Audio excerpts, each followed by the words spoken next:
Баршаңызға сәлем достар, қалдарыңыз қалай? Бүгін біз орама немесе ханым деп те атайтын мантымызды дайындайтын боламыз. Осыған дейін дәл осындай езілмейтін, жыртылмайтын мантыны дайындап рецептін салған болатынмын. Әлі де көрмеген болсаңыз, описаниеге сілтемесін қалдырып, экран бетіне шығаратын боламын. Сол арқылы өтіп қарап көрсеңіздер болады, және де мен арнама тіркелей отырыңыздар.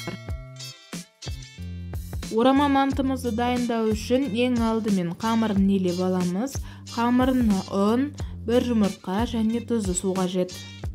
Қамырымызды орташа жұмсақтықта елейміз. Қамырымыз жұмсақ болып кетсе езіліп кетеді, қатты болса беті қаясып қалады. Сол себепті орташа жұмсақтықта болғаны дұрыс.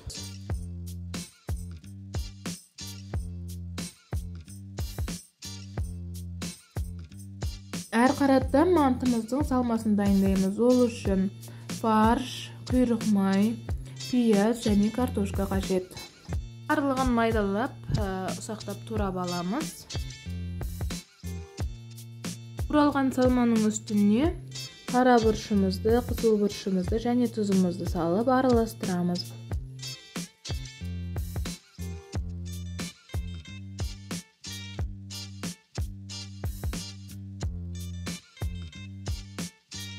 Мантымыздың салмасын дайындап алдық. Енді ары қарата мантымыздың қамырын жаямыз.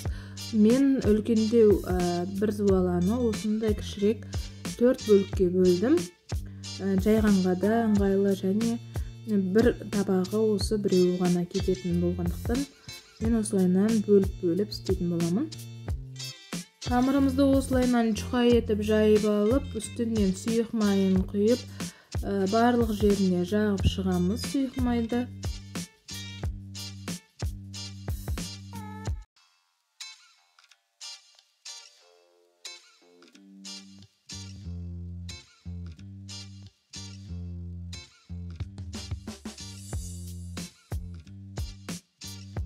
Енді осы сұйық май жағылған қамырымыздың бетіне салмасын саламыз. Салмасын жұқалап және тегістеп саламыз.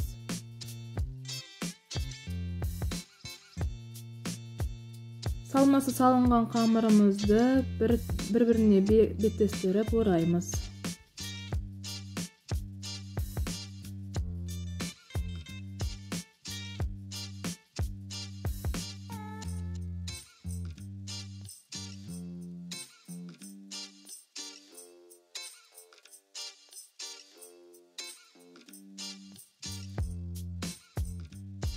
Ораған орамамызды, мантаваркамызды майлап, соған саламыз.